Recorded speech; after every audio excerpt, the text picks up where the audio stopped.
दोस्तों, आज का स्टॉक एक ऐसा नाम है जो हर एयर ट्रैवलर को सुनने में फेमिलियर लगता है। इंडिया का सबसे बड़ा प्राइवेट एयरपोर्ट ऑपरेटर और दुनिया का second largest airport platform GMR airports limited. पर सवाल ये है कि जब कंपनी के पास दिल्ली, हैदराबाद, गोवा जैसे एयरपोर्ट्स का कंट्रोल है तो फिर प्रॉफिट क्यों नहीं आता है, बुक वैल्यू नेगेटिव क्यों है और फिर भी शेयर प्राइस 3 साल में 38% का रिटर्न कैसे दे रहा है। तो इस वीडियो में हम करेंगे कंपनी का पूरा postmortem from business model to financials to future runway of growth. तो वीडियो को एंड तक जरूर देखना क्योंकि कहानी में ट्विस्ट है। चलिए पहले समझते हैं कि जीएमआर एयरपोर्ट्स का बिजनेस मॉडल क्या है। तो ये कंपनी एयरपोर्ट्स बनाती भी है और चलाती भी है और साथ ही उनसे पैसे भी कमाती है वाया एरो रेवेन्यूज जैसे कि landing fees, user charges etcetera, और नॉन एरो रेवेन्यूज जैसे कि रिटेल, एफ&बी, पार्किंग, रियल एस्टेट और duty free. GMR currently operate करती है दिल्ली एयरपोर्ट जो इंडिया का सबसे बड़ा एयरपोर्ट है, Hyderabad airport, Goa Mopa airport, Medan यानी कि इंडोनेशिया, और नए एयरपोर्ट्स डेवलप हो रहे हैं जैसे कि भोगापुरम वाइजैग में और क्रीट ग्रीस में। इसका मतलब जीएमआर के पास ऑलरेडी 142 मिलियन पैसेंजर्स की कैपेसिटी ऑपरेशनल है और 46 मिलियन की कैपेसिटी अंडर कंस्ट्रक्शन है। कंपनी के फिनेंशियल परफॉर्मेंस की हम बात करें तो इसके नंबर्स क्या कहते हैं, तो सेल्स ग्रोथ जो 3 साल का CAGR है वो है 31% जो कि काफ़ी इम्प्रेसिव है।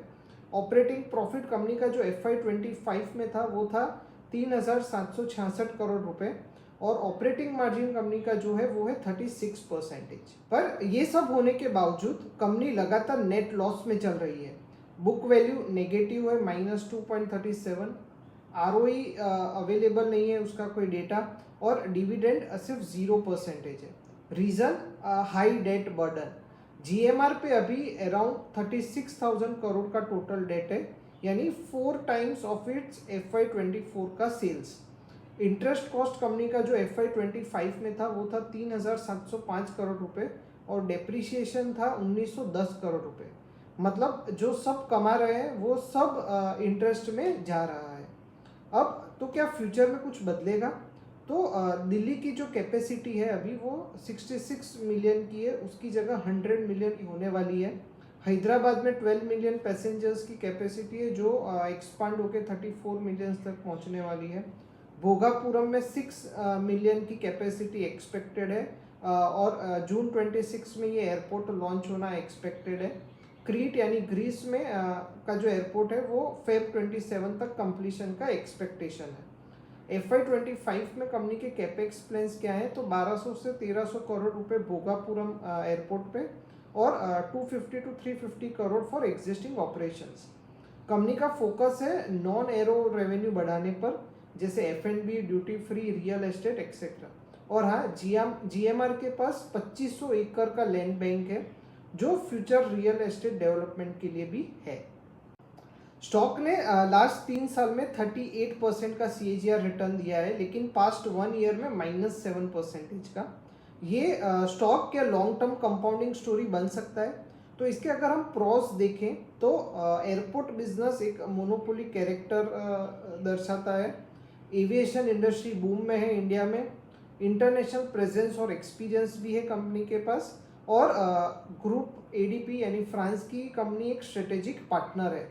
कॉन्स की अगर हम बात करें तो नेगेटिव बुक वैल्यू है, no profit since 2015, high interest cost है, हाई प्लेजिंग है 17.8% का, और लो करंट रेशियो है ऑफ 0.66।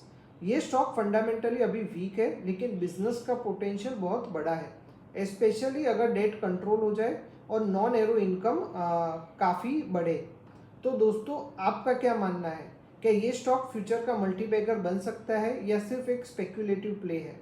कमेंट करके ज़रूर बताइए। लाइक करो अगर एनालिसिस आपको पसंद आया हो। चैनल को सब्सक्राइब करना फॉर एवरी वीक ऐसे डिटेल्ड स्टॉक एनालिसिस वीडियो के लिए।